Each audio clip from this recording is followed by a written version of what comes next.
해가 지지 않는 나라는 본래가 스페인이었습니다. 레판토 해전에서 스페인이 오스만 제국을 물리치고 지중해 대서양, 아메리카, 필리핀, 아프리카와 유럽을 누비기 시작했습니다. 세계의 제국이었습니다. 세상 사람들은 스페인 해군을 아르마다, 무적 함대라고 불렀습니다. 그 무적 함대 아르마다의 뜻은 위대하고 하나님께서 가장 축복하신 함대라는 뜻이었습니다. 우는 어린아이의 울음도 멈추게 한다는 이 무시무시한 무적 함대를 맞설 수 있는 상대는 당시에 어디에도 없었습니다. 스페인 왕 펠리페 2세는 로마 가톨릭 교회 수호자였습니다. 신교 영국은 눈의 가시였습니다. 그 당시에 그의 영지였던 네덜란드가 독립전쟁을 일으키자 영국이 지원했고 펠리페 2세는 분노했습니다. 영국을 침공할 결정을 했습니다. 무적함대가 만일에 런던에 상륙하면 끝장이라는 걸 잘 알고 있었던 영국은 해군에 운명을 걸었습니다. 기가 막힌 수가 있었어요.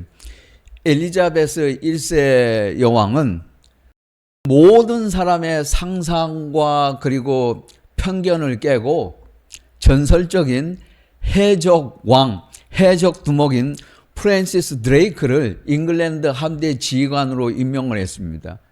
무적 함대의 특징은 거기에 총과 긴 창을 가지고 중무장한 엄청난 수의 보병이 타고 있다는 것입니다.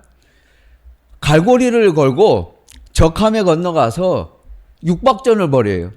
최강의 육군이었고 최강의 해군이었습니다. 약점은 배가 너무 커서 느려요. 한포 사정거리가 짧고 1시간에 한 발밖에 장전을 못합니다. 해군인데 수용은 전원이 못해요. 그런데 무적함대요. 육박전으로. 드레이크는 새로운 갈레온선을 설계를 했습니다. 갑판을 내렸어요. 이건 다른 사람의 상상을 초월한 겁니다. 선체는 길고 유선용의 전함을 만들었습니다. 강력한 대포를 많이 싣고도 이 배는 방향 전환이 쉬웠고 그리고 아무리 대포가 많아도 바람에 저항이 적었기 때문에 신속하게 움직일 수 있었어요. 드디어 1588년 5월 28일 무적 함대가 출전을 했습니다. 129척, 2만여 명의 보병이 탄 어마어마한 함대였습니다. 그 바다를 꽉 채웠어요. 그런데 영국 함대가 후미에서 신속하게 치고 빠지고 하면서 일제히 한포 사격을 퍼부었어요. 기동력과 포격전에 상대가 되지 못했어요. 너무 빠르니까 갈고리를 걸 수가 없었어요. 영국 함대. 무적 함대는 아수라장이 됐습니다. 수영할 줄 모르는 스페인 보병들은 전의를 완전히 상실하고 바다 위에서 죽어갔어요. 영국 해군은 전원이 다 수영을 할 줄 알았습니다. 이렇게 해서 세계 3대 해전 역사에 길이 남는 칼레 해전에서 영국이 승리를 했어요. 아르마다의 영광은 사라지고 영국이 새롭게 해가 지지 않는 나라 대영 제국의 길을 열었습니다. 스페인의 무적함대가 나타났던 레판토 해전 그리고 영국이 승리했던 칼레 해전 사이의 간격은 17년. 그동안에 스페인은 뭘 하고 있었어요? 이 사람들은 자신들의 오래된 전투 방식이 옳다고 믿었어요. 변화에는 전혀 관심이 없었어요. 영국은 달랐어요. 여러분, 세상이 변했어요. 지중해식 함상의 육박전 시대는 갔어요. 해상의 포격전 시대가 왔어요. 사람들은 다 알고 있었어요. 그런데 자기들만 모르고 있었어요. 낡은 사고방식에 집착하면 안 돼요. 변화를 거부하면 성공은 없어요. 교회도 마찬가지 아니에요. 무작정 거리에 나가가지고 노방정도 하겠다는 사람들이 있어요. 이런 사람은 옛날 고대 지중해식 육박전을 하겠다는 사람이에요. 지금이 어느 시대인데. 지금은 하이테크를 가지고 모든 사람에게 모든 곳에 복음을 전해야 되는 세상이지 그런 시대가 아니에요. 근데 세상은 다 변했다는 걸 알고 있는데 자기만 몰라. 그러니까 안 되는 거예요. 여러분, 낡은 세계관을 버려야 되는 거예요. 세상이 달라졌다는 걸 알아야 돼요. 카나다 토론토 부근에 커넥서스 커뮤니티 처치를 개척하고 창립한 캐리 뉴호프라고 하는 목사님이 있습니다. 이분은 독특한 분이에요. 교회 리더십과 변화를 많이 이야기하는 분입니다. 해마다 2020년, 2021, 2022, 2023 교회를 붕괴시킬, 교회를 망가뜨릴 유행 시리즈를 쓰는 분이에요. 이분이 이런 말을 해요. 오늘날 너무 많은 교회 지도자들이 전혀 존재하지도 않을 세상에 도달하려고 완벽하게 준비를 하고 있습니다. 앞으로 새로운 시대에는 화려하기만 한 멋진 교회는 다 사라질 것이고 불신자에게, 예수를 잘 모르는 사람들에게, 교회에 나오지 않는 사람들에게, 지성인들에게 설득력 없는 설교를 하는 설교자는 강단에서 더 이상 서지 못하게 될 것입니다. 세상이 변했는데 기독교인들만 모르고 앉아 있어요. 여전히 옛날 방식으로 신앙생활을 하려고 합니다. 여전히 싸우면서 세습하면서 자기 교회가 제일인 줄 알아요. 그리고 화려한 교회, 멋진 교회만을 꿈꿉니다. 그런 교회는 다 죽어요. 우리가 하나님께 좋은 것을 드려라, 교회에 좋은 것을 하라, 이 말은 내가 쓰다 남은 물건 가져오지 말라는 뜻이지, 대리석으로 교회 벽을 장식을 하고 바닥 카페트는 이태리째를 하고 유리는 미국에서 가져와서 달고 십자가는 아주 멋지고 비싼 십자가, 금속 십자가를 달아놓고 커피는 콜롬비아 이태리째 커피 내리면 그게 최고 좋은 예배당, 최고 좋은 교회라는 게 아니에요. 여러분이 가지고 있는 최고 좋은 건 뭐예요? 돈? 여러분 재산이에요? 그거보다 더 중요한 거 있잖아. 여러분 목숨 아니에요. 하나님께 최고 좋은 것을 가져오라는 건 여러분 목숨을 가져오라는 이야기지 돈 많이 가져오라는 이야기 아니에요. 제일 좋은 것 가지고 교회 꾸미라는 얘기가 아니라고 이거 착각을 하고 앉아 있어요. 지금도 그런 기독교인들 많이 있잖아요. 멋진 교회, 멋진 프로그램, 화려한 건축 건물 자랑하는 교회들이 지금도 있어요. 최근에도. 예수님은 너 목숨을 내게 주라 그랬지. 목숨 말고 제일 좋은 돈 많이 가져와서 화려하게 성전 꾸미라 그런 말씀하신 적 없어요. 자기 목숨은 바칠 생각 안 하고 엉뚱한 것 하나님께 좋은 물건만 가져가면 다 한 줄 알아요. 아무리 비싼 그랜드 피아노, 파이프 오르간 갖다 놔봐요. 목숨을 바치라는 거지 그거 가져오라는 이야기가 아니에요. 그거 헌금하라는 말씀이 아니란 말이에요. 아직도 이걸 모르는 사람들이 있어요. 여러분, 세상은 변하고 있어요. 그런데 거리가 변하고 문화가 변하는데 그 다음에 철학이 느껴요. 그 다음에 학교가 배우고 맨 마지막에 늦는 사람들이 항상 기독교인들이에요. 종교인들, 이 사람들이 항상 맨 마중에 알아요. 남들 다 알고 가고 있는데 자기들만 여전히 그 자리에 앉아서 옛날 그 구태의한 낡은 사고방식을 고집하면서 예수를 믿겠다 그래요. 그러니까 예수님을 보지 못하는 것이고 예수님을 알지 못하는 것입니다.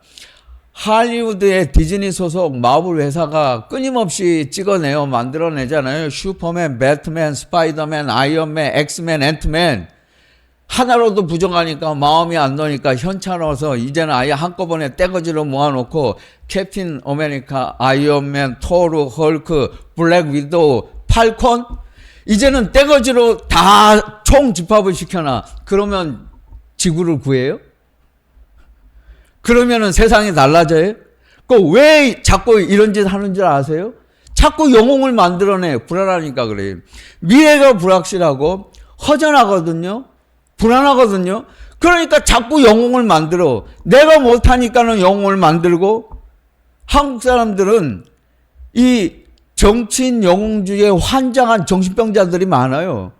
일반 사람들이 그럴 수 있어요. 근데 그것도 불합리하지만, 아니 교회 다니면서 하나님을 믿는 자고는 이 기독교 신자들, 목사들도 선동을 하고 정신 못 차리는 교인들이 많잖아요. 한국 사람들은 뭐 정치인 한 사람 잘 뽑아놓으면 뭐 세상이 달라지는 줄 알아. 뭐 하루아침에 사회를 변화시키고 뭐 구해줄 것처럼 생각을 해. 정신 차려요. 그런 정치인 없어요. 기대하지 마요. 이거 환자들이 많아. 아직도 선택하고 선거만 하면 무슨 사회를 다 구제해주고 해결할 것처럼 해결사가 나오는 줄 착각해.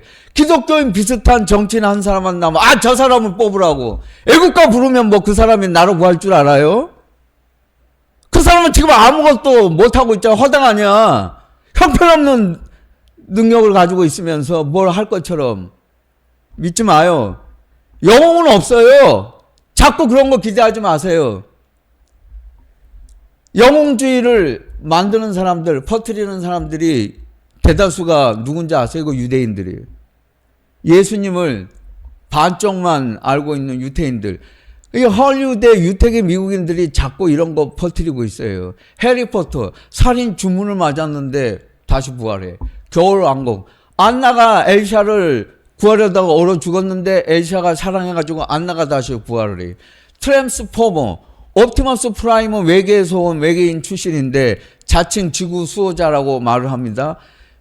여러 번 죽었는데 다시 부활해. 이거 다 예수님을 패러디하는 이야기예요.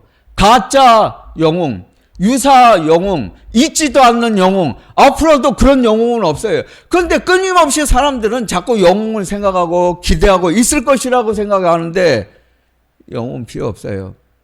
영웅은 없어요. 우리는 주님이 필요해요. 영웅 같은 건 필요하지 않아요. 레오나르도 다빈치는 옛날에 필요했어요. 지금 필요 없어요. 그때는 미술, 음악, 수학, 과학, 천문학 하는 사람들이 없었어요. 다 어차피 처음 하는 거니까 한 사람이 이것도 저것도 해볼 수 있었어요. 그러니까 미켈란젤로 같은 사람 가능해요. 지금은 모든 사람이 다 해요. 학문을 해도 한 분야의 박사가 되려면 지금은 우리 시대의 책만 읽어가지고는 안 돼요. 왜냐하면 모든 사람이 다 썼거든. 그러니까 같은 거 하면 안 돼요. 100년 동안 앞에 있는 사람이 다 했던 것도 내가 책 다 읽어야 되고, 지금 사람들이 연구하는 것도 다 알고 남들이 안 하는 것 해야 그거 통과돼요. 그런데 한 사람이 100년, 200년 사는 것도 아닌데 남들이 이렇게 다 하고 있는 걸 내가 어떻게 다 해요? 지금은 다빈치, 미켈란젤로 이런 사람 필요 없어요. 가능하지도 않고 될 필요도 없어요. 근데 아직도 자꾸 다빈치 같은 사람 꿈꾸는 사람들이 있다니까. 아직도 환상의 나래를 펴고 공상하는 사람들이 있어요. 다재다능한 사람, 그런 사람 없어요. 이제 필요하지 않아. 영웅은 필요 없어요. 21세기는 주님이 필요한 시대예요. 한때 세례 요한은 영웅이었어요. 그는 대단한 사람이었습니다. 제사장 가문 출신이었어요. 그가 메시지를 한번 전하면 그 먼 곳을 마다하지 않고 도시에서 광야로 사람들이 몰려왔어요. 그의 말을 듣기 위해서. 그는 그런 사람이었고 예수님보다 인기가 높은 사람이었습니다. 그는 정말이지 능력자였어요. 일이 생겼습니다. 헤롯 안티바스가 이복 형제 헤롯 빌립의 아내와 불륜을 저질렀어요. 세례 요한이 이것을 보고 가만히 있지를 않았습니다. 그가 지적을 했어요. 그 때문에 감옥에 투옥됐어요. 요한은 지금 감옥에 있어요. 그가 제자 둘을 보냈습니다. 예수님에게로. 예수님은 지금 요한이 감옥에 있을 때 어떤 일을 하고 계셨을까요? 이 누가복음 7장 앞에 읽어보면 배경이 있어요. 로마 군인 백부장의 종이 있었는데 병들었습니다. 예수님이 고쳐주셨어요. 나인성이라는 곳이 있었는데 거기에 가셨을 때 과부의 아들이 죽었는데 예수님이 살려주셨어요. 이 이야기를 세례 요한의 사람들이 예수님의 이 일을 하셨다고 요한에게 와서 들려주었어요. 요한이 이걸 듣고 예수님을 의심했어요. 오실 그이가 당신입니까? 아니면 내가 다른 사람을 기다리고 있는 것입니까? 요한이 왜 변했어요? 그는 예수님에게 불만이 있었어요. 왜냐하면 아니 지금 내가 감옥에 있는데 예수님이 와서 이 현실의 권력, 헤롯 권력을 쳐부수고 당장에 이 사회를 뒤집어 놓고 바꿔주시기를 바랬는데 극적으로 나를 여기서 내보내주시고 탈출시켜 주시기를 원했어요. 그런 일은 일어나지 않았어요. 예수님은 그런 일에 관심이 없었어요. 그리고 가서 전하라.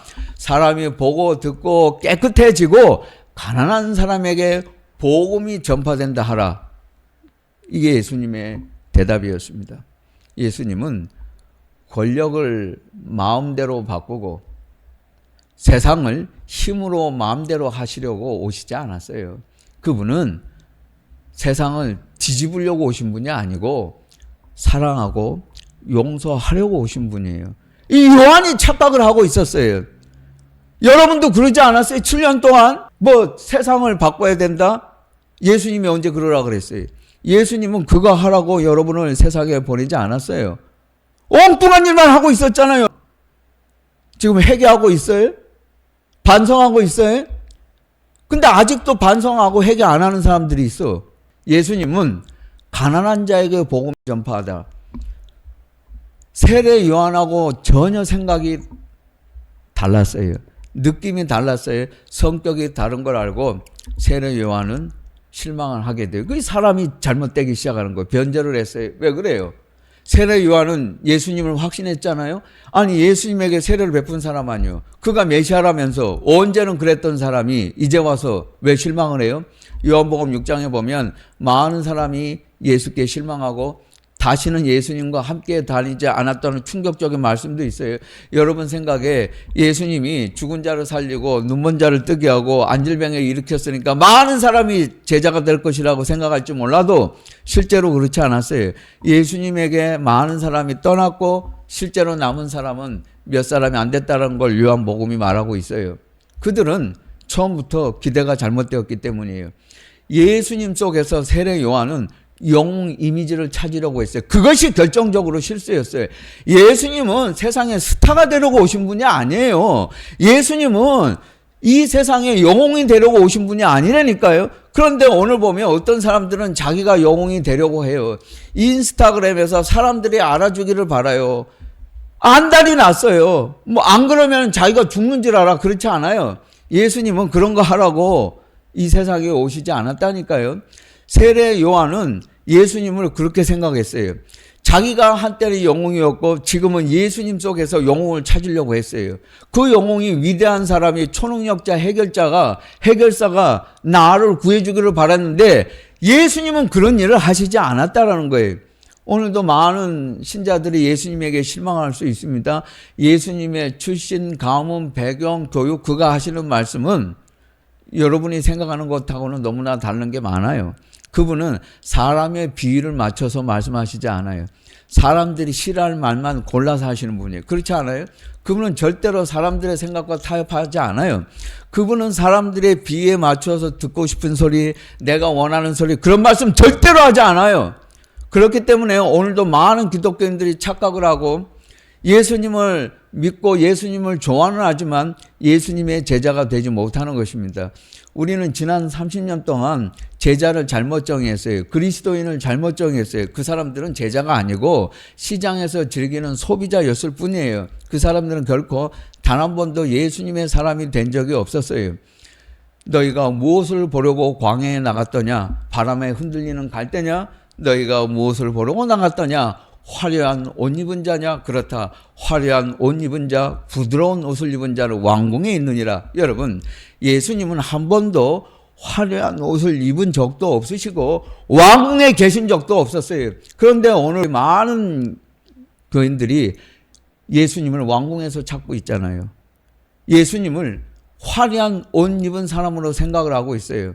교회를 우리의 아성으로, 우리들만의 왕국으로 삼고 있잖아요. 예수님은 결코 왕궁에 계시지 않았어요. 복음은 처음부터 거친 광야에 있었습니다. 이것을 아는 사람은 세례 요한처럼 예수님에게서 영웅을 보지 않아요. 그런 실수를 하지 않는다는 말입니다. 그 뉴질랜드에 타이카 와이티티라고 하는 유명한 배우가 있는데 이분 감독이기도 하고 작가이기도 해요. 소설가이기도 합니다.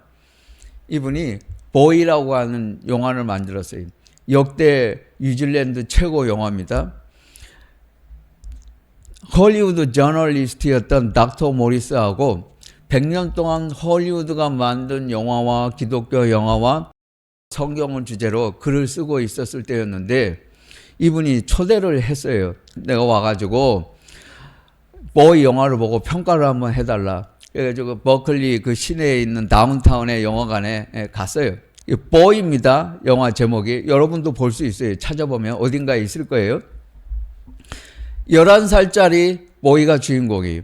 배경은 뉴질랜드 시골 원주민 마오리 공동체였습니다. 이 보이는 작은 농장에서 할머니 그리고 남동생과 많은 여러 명의 사촌과 함께 살고 있었어요. 어릴 때부터 자기에게 영웅이 둘이 있었어요.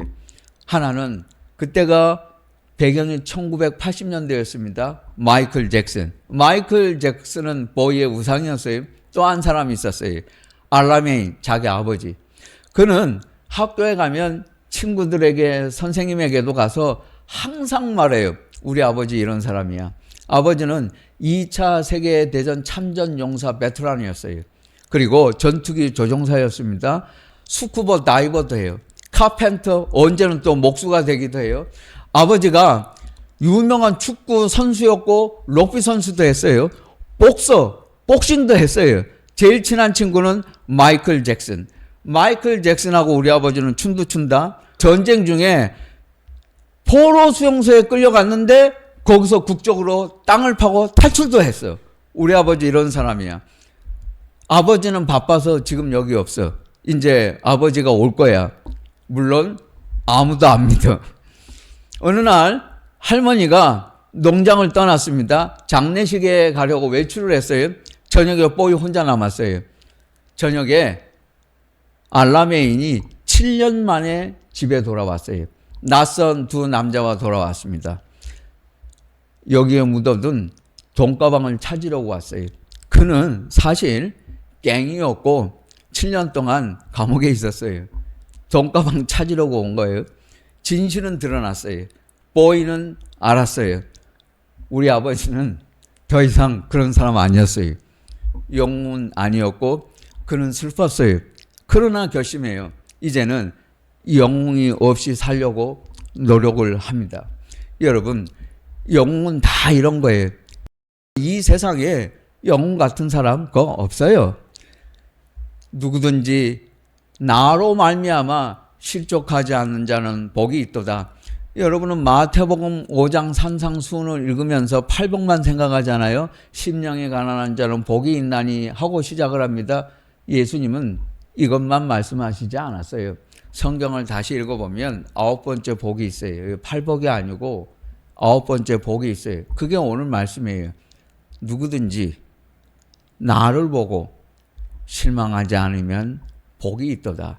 예수님은 결정적으로 복 중에 최고의 복은 나 때문에 실망하지 않는 자라고 말을 하셨습니다. 영어 성경에 보면 이 말씀을 이렇게 번역하고 있어요. 나를 의심하지 않는 자는 복이 있도다. 그게 가장 큰 복이라는 거예요. 처음부터 복음은 십자가는 왕궁, 부드러운 옷과는 거리가 멀었어요. 이것을 알고 시작했으면 새삼스럽게 실망할 일이 없고 놀랄 일이 없어요. 이런 사람은 가장 큰 복을 받았다고 예수님은 말씀하셨어요. 복 중에 가장 큰 복은 내게는 예수님 한 분 외에는 영웅이 없다는 걸 알고 가는 사람, 그 사람 가장 복받은 사람이에요. 그 사람이 가장 인생을 살면서 성공할 수 있는 사람입니다. 예수님은 이것을 말씀하셨어요. 다른 것은 필요 없어요. 오늘 우리 기독교 신앙은 여러분 영웅주의에 물들어 있어요. 유사영웅. 모든 영웅주의를 우리는 배격을 해야 합니다. 예수님은 왕궁에 계신 분이 아닙니다. 우리는 거친들에서 사람들에게 생명의 소식, 복음을 전해야 합니다. 우리에게 다른 것은 필요 없어요. 우리에게 필요한 것은 오직 주님이시라고 하는 것. 이것을 오늘 우리는 분명히 알아야 하고 확신해야 하고 의심하지 말아야 할 것입니다. 누구든지 아무라도 나로 인하여 실망하지 않는 자는 복이 있도다. 이건 복 중에 복입니다. 가장 큰 복이에요.